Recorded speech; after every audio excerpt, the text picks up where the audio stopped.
So yeah, this is really late, doing a best of July of 2016 in December. I'm really far behind. But if you've seen any of my best or worst of the month, you know how this goes. First, I'm going to mention all the movies that I want to see that could have made this list, but I haven't seen yet. Because I got really far behind during the summer, so there was a lot of movies I missed, a lot of movies that didn't even come to any of our theaters. And given that this month was pretty average at best for the most part, a lot of these films could have easily made the list. In July, I didn't see Our Kind of Traitor, Captain Fantastic, Life Animated, Don't Think Twice, Into the Forest, Indignation, The Innocents, The Childhood of a Leader, or Train to Busan. Those could have probably made this list. They looked really interesting to me. And there's a few other ones that looked interesting that I figured I don't know too much about whether I'll like it or not. But out of the July movies I did miss, those are the ones that are most interesting to me. But with that out of the way, there are 13 movies from July that I have managed to see. And since there are 10 movies that I ultimately liked from July, let's do a top 10.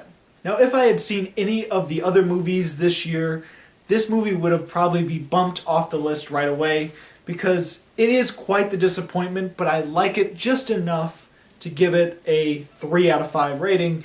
My number 10 is Batman the Killing Joke. It was okay for the most part. There's a lot of stupid things that I found annoying or just didn't plain like. The first half hour of the movie doesn't feel like The Killing Joke at all. I understand what they tried to do, but it's not clear enough, and there are a few things that a lot of fans I can understand completely hate about it. But then when it actually gets to The Killing Joke for the last hour of the movie and actually feels like a good adaptation to The Killing Joke, there are things in it where the dialogue and some of the things done in the movie just translates better in comic than it does in an animated movie. And so even then, while the last hour of the movie was definitely the best part of the movie, it still doesn't feel like an adequate enough adaptation where I feel like it was really good. Instead, I just felt it was okay for the most part. And so yeah, The Killing Joke is my current number 10 of July, but with all those movies I haven't seen yet, this one will easily get bumped off, and I'm sure a few of the other ones will easily get bumped off as well. So my number 9 was a bit of a disappointment for me. After seeing the trailer, I thought, okay, this is going to be really good. I was really excited for it. It was still good, still better than above average, but at the same time, I was still left a little disappointed by the end of it. Again, that doesn't mean it's a bad film. I just didn't like it as much as I thought I would. My number 9 is The Secret Life of Pets. And don't get me wrong, I liked it. I had a fun time watching it. There was a lot of moments where I laughed, but overall, I just thought it would be better than it really was. I tried to keep an open mind. I tried not to have expectations when I go to a movie. I try to see it for what it is, but for sometimes when you see a trailer that you really like, you can't help but have certain expectations for the film. It's really hard to go into a movie with no expectations and try to see it for what it is. It definitely has a very Toy Story feel to it with the story and the dogs running away, trying to get home. One dog is jealous of the other. I was left disappointed with the main character not being a good enough hero for me.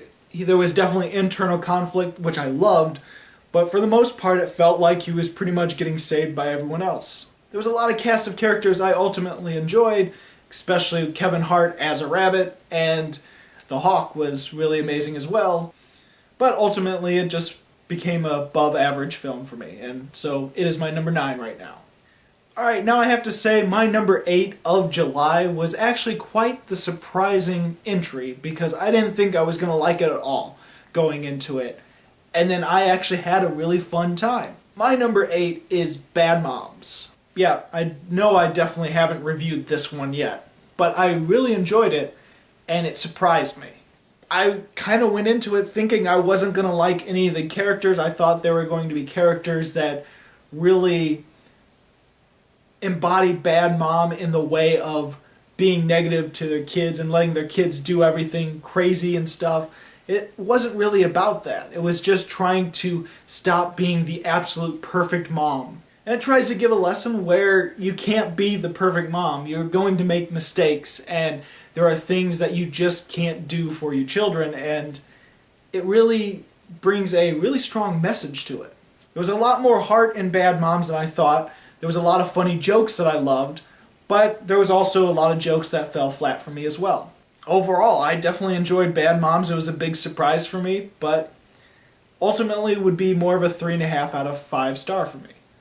Honestly, there's a lot of movies in July that I would give 3.5 stars to. In fact, most of my top 10 list is 3.5, which isn't that strong of a top 10 list. My number 7 is another 3.5 star movie, The Infiltrator.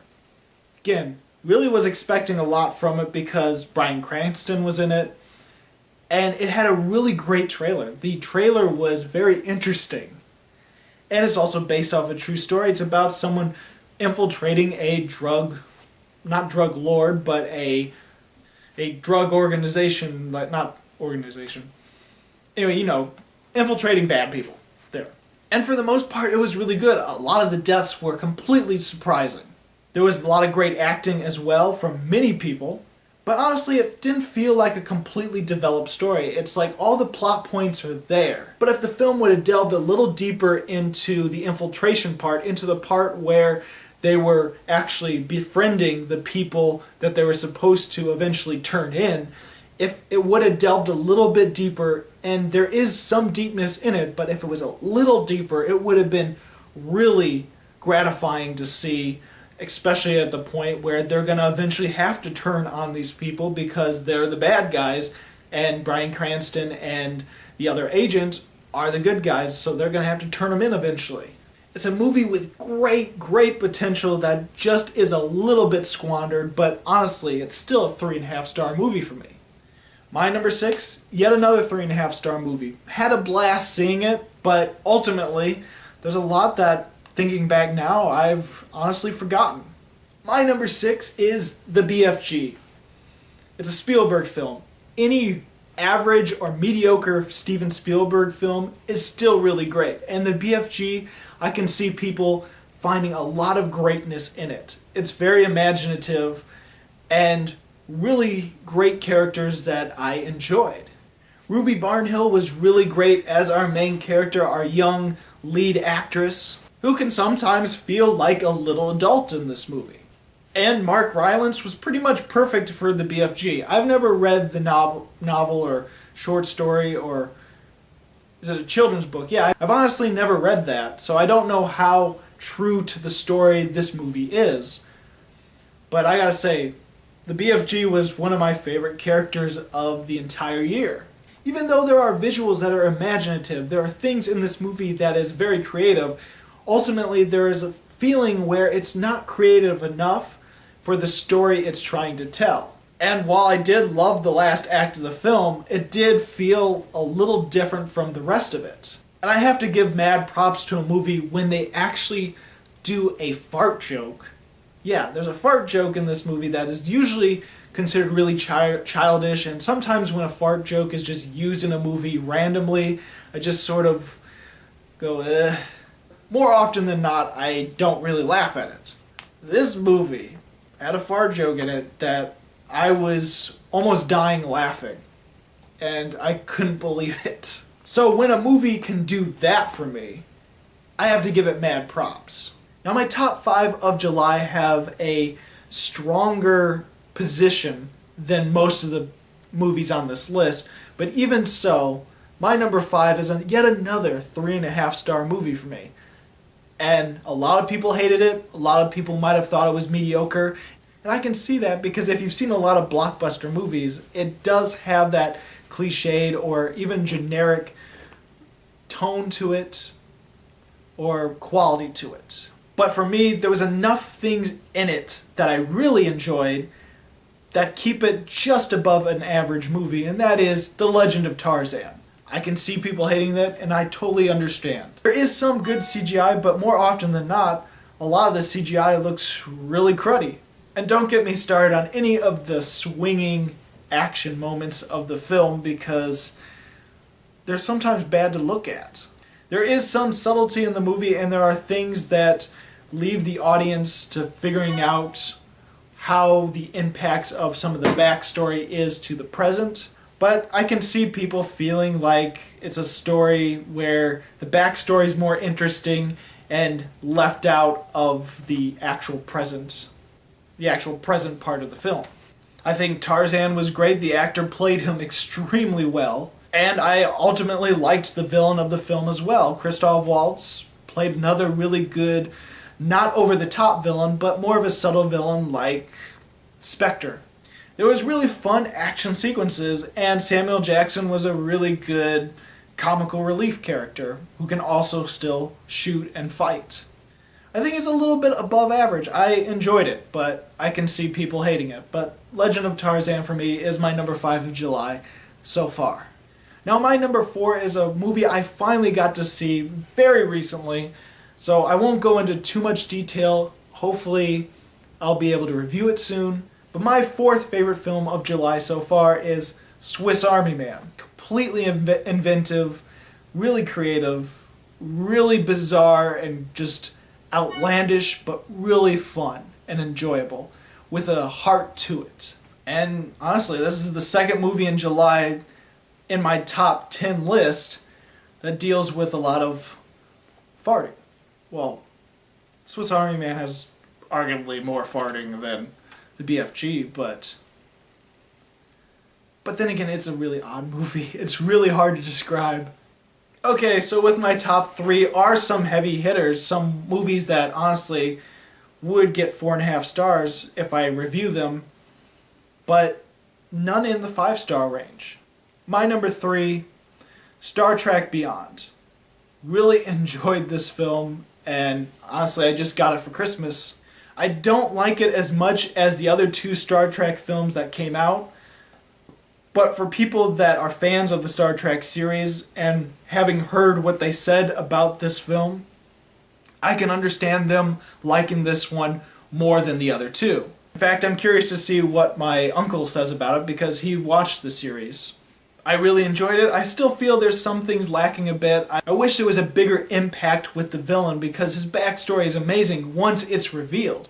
But before it's revealed, he's just sort of a kind of villain. Which is really sad to say because it's Idris Elba as the villain. He's ridiculously great when he's a villain or a hero. And I love the use of sabotage in this film. That song was really crappy in the trailer, I thought. I felt when I saw the trailer, I'm like, oh, it's just going to be a dumb, action-packed film and won't have any of the heart, any of the character development, any of the things that I liked about the other 2 films. And it really wasn't like that. But when they actually used sabotage in the film, holy crap, one of my favorite scenes of the entire film. Okay, my number 2 is a film I haven't really talked about. I honestly almost forgot about it. But I'd have to say it's almost as great as the original 3 movies that this film is a sequel to. My number 2 of July is Jason Bourne. Now granted, it is some of the same old stuff as the first 3, and if you've gotten tired of it, if you feel it's too old, then you're not going to like this film, or you'll just think it's okay. I totally understand that. But for me, the original 3 Jason Bournes I hadn't seen when they originally came out. Instead, I saw all 3 of them, including the one with Jeremy Renner, so including the 4th one. I've seen all 4 of them consecutively, all in pretty much 2 or 3 days before I saw Jason Bourne. Easily the worst one is Bourne Legacy, but even then, I'd probably still give it 4 stars. I think the whole trilogy is better than Jason Bourne, but not by much. It's very similar to the first 3 films where it's the same film, but they add a little bit something different in it. Some little element that makes it a little bit more unique. It's almost like a formula that's continually being repeated, but just adding a new addition to that formula. In Jason Bourne, that new formula was actually giving some depth to the main assassin, the main antagonist that's going to try to kill Jason Bourne. It gave the assassin a reason to really want to kill Jason Bourne. I like that the assassins in the first 3 films are more robotic. They're assassins, they're cold-hearted killers that don't really have a reason to kill Jason Bourne other than it's their mission. I don't know, that whole assassin thing was more interesting in Jason Bourne than when the main antagonists, the higher-ups, are the villains of the other 3. So my number 1 film of July, currently my number 1 film of July, unless I see something else I love even more, is a horror film, and it's Lights Out. This year, a lot of horror films have been really great. A lot of horror films are still very simple horror films, low budgets, with a specific scare, but they add a little bit more to them. Ever since The Babadook, a lot of movies, a lot of the more mainstream horror films have started to add a little bit of more drama, more storytelling, more character development, trying to be a little bit more of a movie and less of just a typical scary horror film, even if they have still the cliches and typical horror film elements in it. Lights Out was another film where it is typical horror film, and a lot of jump scares too, but good ones, and it's revolved on one specific scare, but there's drama, there's character, there's things about it that were really interesting and engaging. It actually makes a good story. It's not anything groundbreaking, it's not anything Oscar-worthy, it's not anything dramatically important, but sometimes just a little bit of drama really helps a horror film. It really helps it make like it's a real movie and a story rather than just a genre piece. Lights Out had a little bit of that and a lot of good acting, and I enjoyed it. And I was also creeped out by it as well, because one of the specific scares that honestly get me is when it's creatures that can only thrive in the dark and are hurt by light. If you have a creature like that in a horror film, it's almost bound to creep me out. Even some of the most lame ones creep me out. Now, granted, if you had my specific fear in the film and still managed to not be creepy, then that's an ultimate failure. Lights Out still creeped me out. So I know it's late, but those are my top 10 films of July 2016. If you can think back, what is your favorite films from July? And if you like this video and you want to see more, please check out my movie reviews of hopefully some of these films, as well as other films from 2016 and 2015. As always, this is Bruce Gifford, and this was just my opinion.